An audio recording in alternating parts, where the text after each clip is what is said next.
What's up, guys? My name is Joe Moore. I'm the Chief Marketing Guy here at Xtreme Xperience, and you are watching episode 0 of our to-be-determined weekly series. I'm sitting here with Adam Olalde, our CEO, and Amanda Parker, our Chief Operations Officer.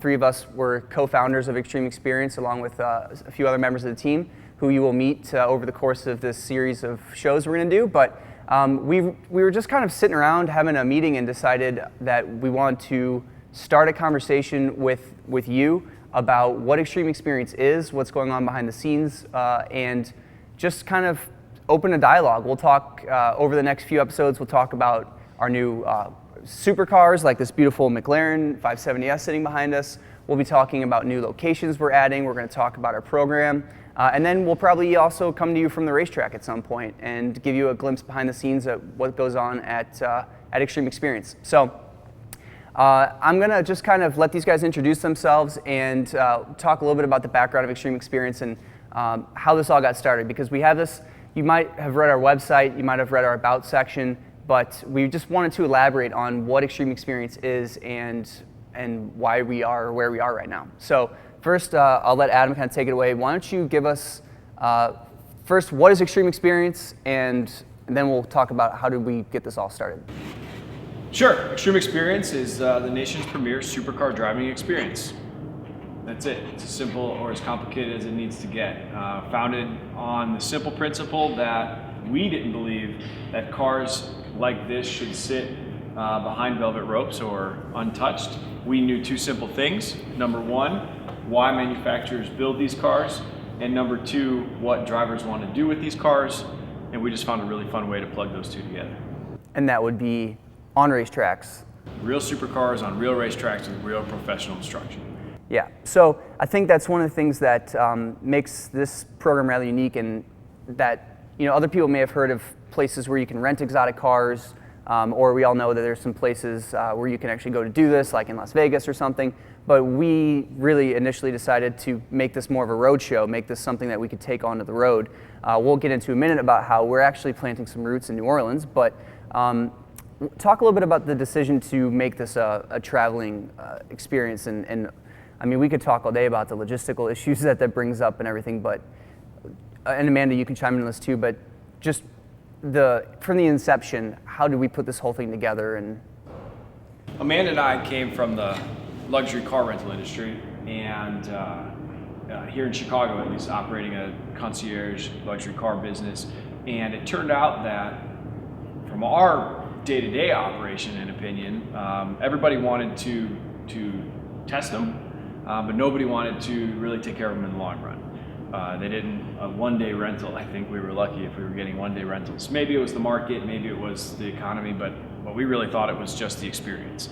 And when we decided to take it on the road, we just said, if there's an interest in Chicago for these types of experiences, which is mainly what we provide, cars may be just a vehicle, but it really is just an experience. There's no reason why folks all over the country wouldn't want this type of experience as well, and I think we just kind of gambled and got out there and did it.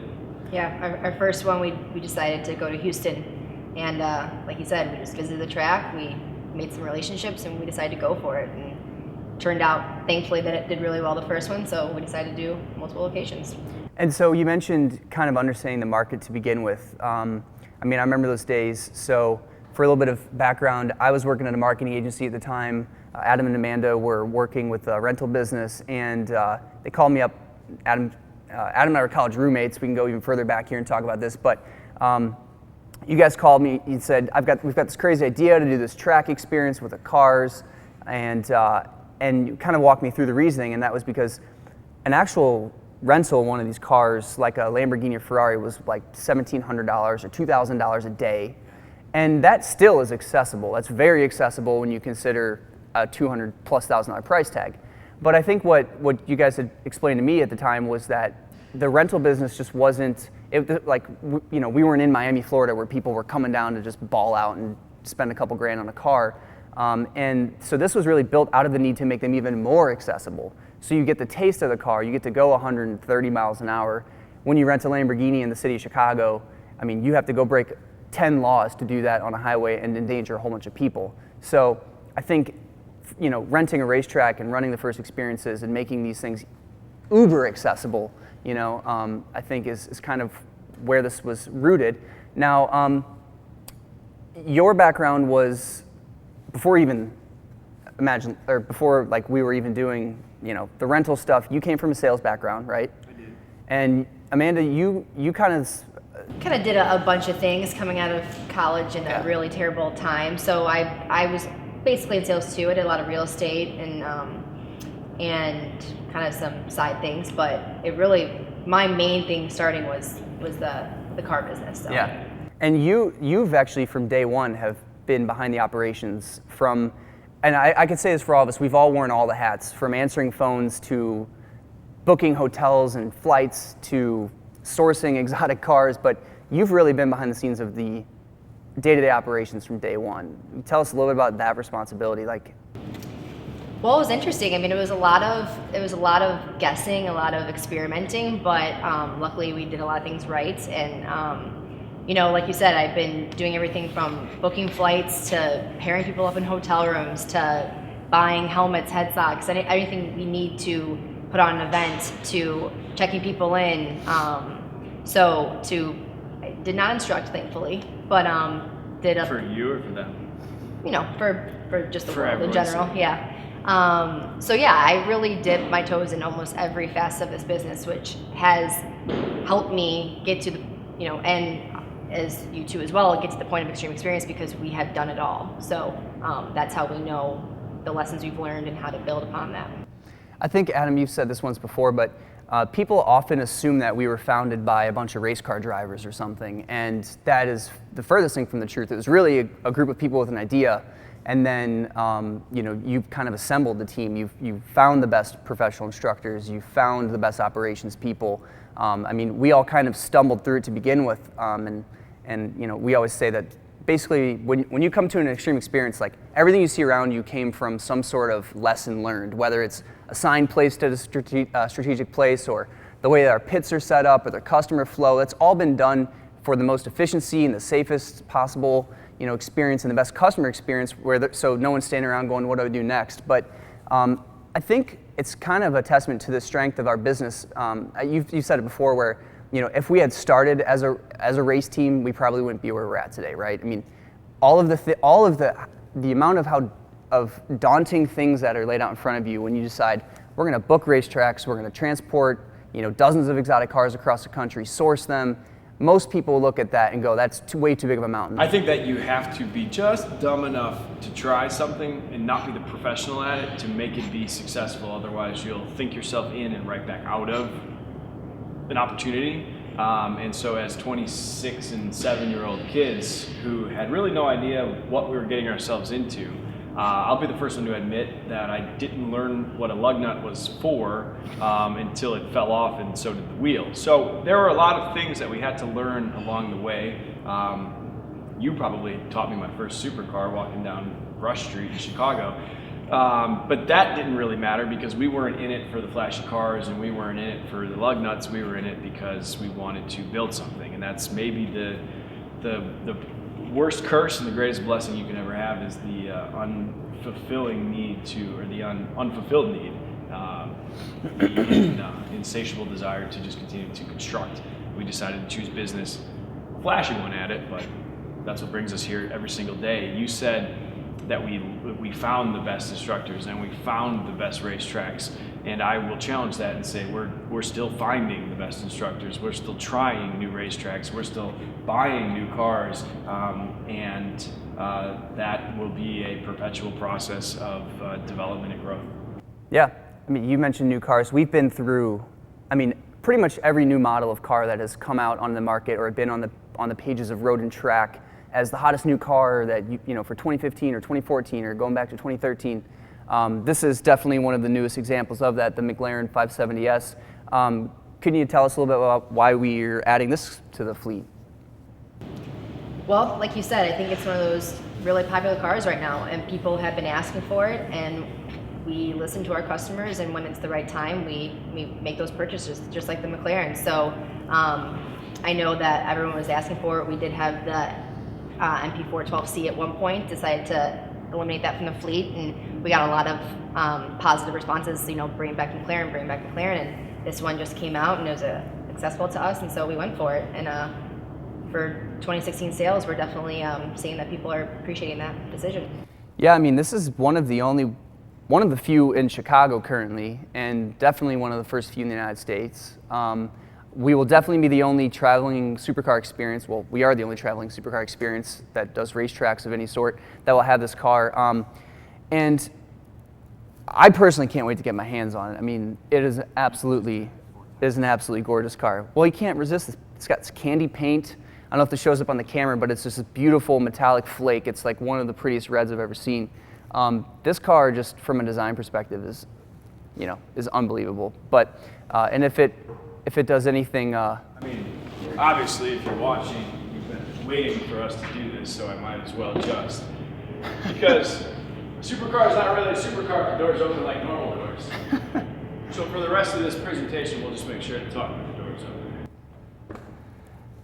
We love the fact that they changed the handles on the McLaren. The MP412C had this, you had to have a magic touch to wave your hand under the paint and it would magically open.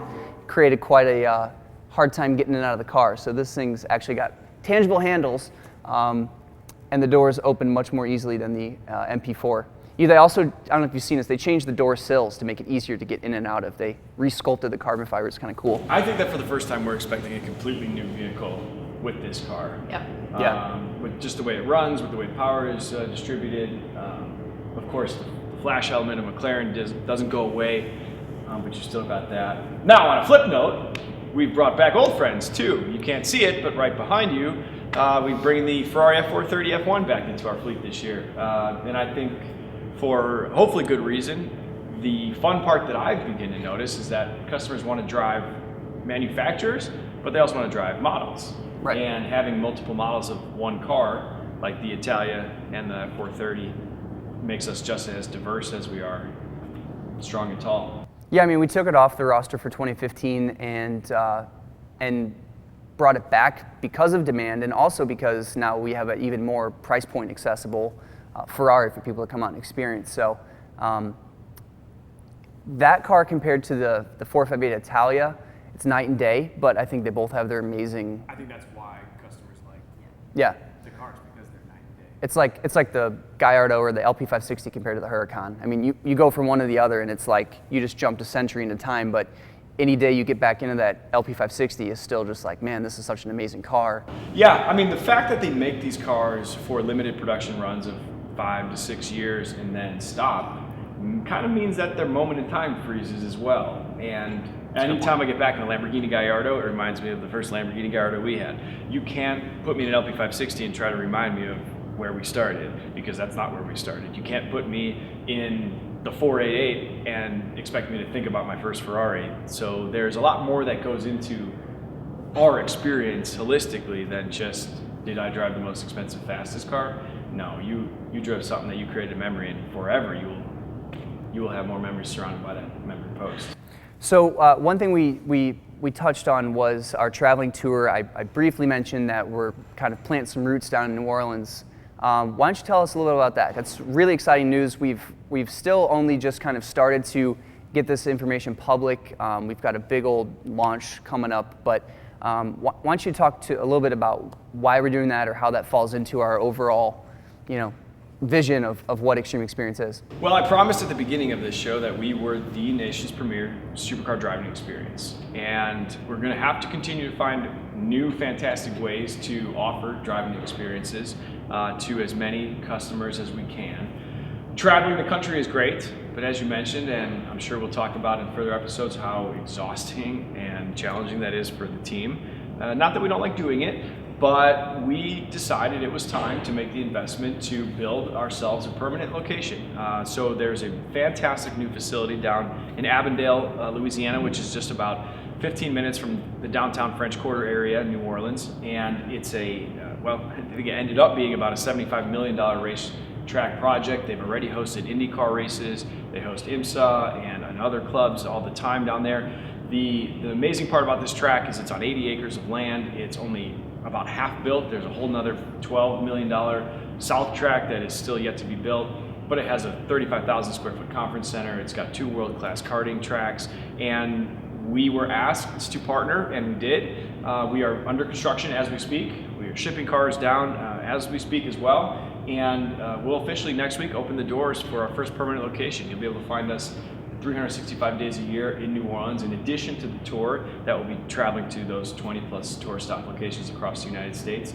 And it's great because there's no more up and coming market for tourism in the United States than New Orleans. Yeah. Vegas is big, of course. LA and Orlando are large, but nothing is rebounding quite like New Orleans is, especially after the hurricane. And so because of that, and Mardi Gras, which is happening right now, there's just an influx of activity and excitement to do new, exciting things, especially in a town that's a little bit older like New Orleans, or what's fresh and what's new, and we are on the forefront of that. We will join with this fantastic race facility. We'll offer the hottest cars and the greatest experience and service like we always have, and you can find us down in New Orleans at all times, no matter what it is that you want to do. We have the opportunity in New Orleans to offer more than just the racetrack experience. We have a Supercar Sprint agility course that we've set up there as well. Bachelor parties, and just a plethora of really fun opportunities. Yeah. Because it's not on tour, you can kind of go down there and design your own program. You could name what you'd like to do, and you can have the opportunity to take your time, relax, meet our awesome staff, and do it. And for the first time, a Supercar experience now travels to you or waits for you in a tourist destination, and we are the first and only company to do that. And for that reason, I'm really proud of what our team's going to accomplish this year. Yeah, I mean, really from the very first conversations about Xtreme Xperience, that was a goal, was to have a track in an awesome location. We're very fortunate to have NOLA Motorsports Park as a partner in this. Speaking of which, Amanda, I know you've hit some pretty high speeds at New Orleans. It's one of the longest straightaways in North America. We run on a configuration with was 3,200 foot long straightaway. That's our configuration. Yeah, it could keep going. It's like 5,000 feet. But even with 3,200 feet, that actually officially makes us the fastest supercar experience in North America. You could easily exceed 150 miles an hour depending on skill. And this is where you insert the disclaimer that says based on your driving skills, based on the car, based on a lot of different reasons. But how fast have you gone there? I hit 147 on that Okay. in the Huracan. So it was wasn't my first time driving. I would say it's the second time driving the Huracan. I had a professional in the seat next to me, guiding me through, and I was able to really get it up there. So yeah, 147, and I'm not gonna lie, that was probably the last time I'll do 147. It's scary. Yeah, well, that's one of the things. You talk to customers all the time when you're hanging out in line at one of our experiences, and people ask, how fast am I going to go out there? And you say, I don't know, it depends. This straightaway here, maybe 130 miles an hour. And a lot of times you hear somebody say something silly like, well, I've done 140 in my Camaro, or I did that fast on the way out here, and I like to just say congratulations for endangering a bunch of people.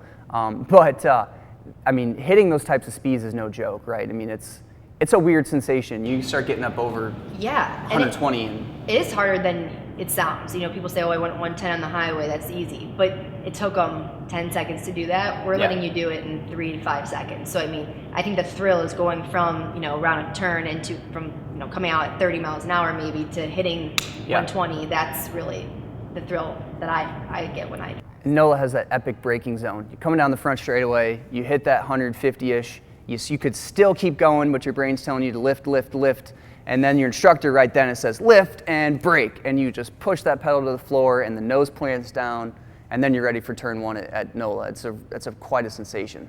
I've not driven the GT3 out there yet, and I'm really trying to get that bad boy on the track. Now, I guess, is there anything else that we haven't really?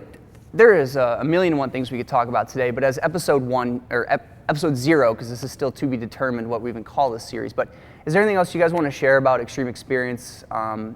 This is kind of our introduction, I think, to our viewers as putting a face to Xtreme Xperience. I mean, not many brands do that. I think that's kind of the reason why we wanted to start the series, was to say, hey, when we show up at a track, maybe it's in Atlanta, what all went into that experience? We're not just, it's not just there out of thin air. We are real people. This is a real experience, a real team that we have behind this. And I just think this is an opportunity to kind of, I don't know, anything you want to add? I think that's cool. I'm excited to be a part of it. I know that we will walk you through a lot of different parts of our business, let you peek under the hood, so to speak. But I encourage you to ask questions. If there's something that needs to be explained, or we could spend an entire episode walking through new vehicles, or figuring out how we get from one place to another. We have trucks. I can't tell you how many times we get asked if we still drive them.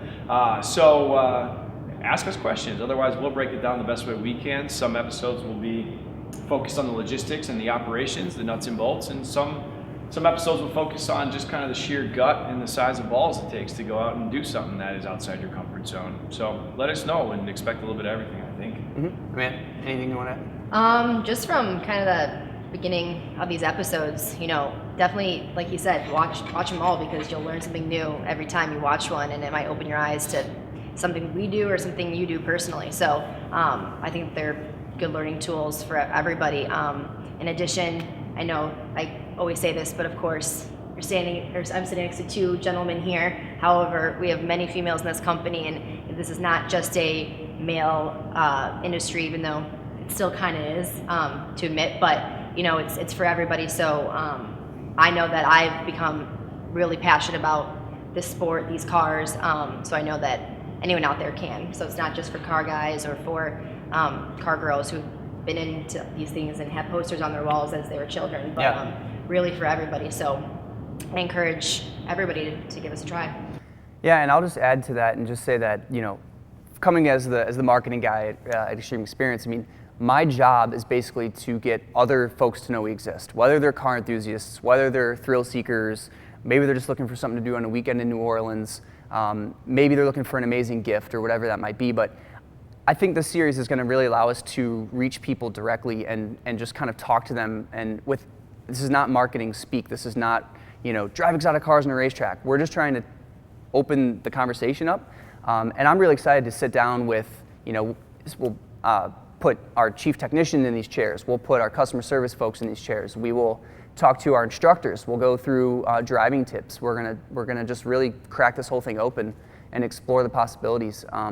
And as you mentioned, I think anybody, if you're watching, leave comments whether it's in YouTube or Facebook, wherever you're watching this, and just tell us what you want to see, because we're sitting in this garage, and we can give you the entire tour from car to car, from you name it. So I'm not going to babble on any longer, but I guess at that point, I'm going to say this is Joe from Xtreme Xperience, along here with Adam and Amanda, and we are signing out for episode 0. Stay tuned for more. Don't forget to follow us on Facebook, follow us on Snapchat. We got some really cool stuff going on in Snapchat right now. Like, for example, we took arrival of this car and we're snapping the story in real time as Adam calls me and says, open the garage door, and I open and there's a McLaren sitting there. Instagram, we're on Instagram, Xtreme Xperience, Twitter, whatever your favorite mode of communication is, make sure you aren't a stranger and reach out to us, keep the conversation going, and we'll see you next time. Thanks a lot. Hey, what's up? So you just watched episode 0 of our to be determined Supercar series. We are looking for you to tell us what we should call this. Whether it's like a podcast name or a video series name, get creative with it. And we're going to be taking your feedback and voting for one in the next coming days. So leave a comment, shoot us an email, Facebook, Twitter, Instagram, wherever that may be, and let us know what we should title this series.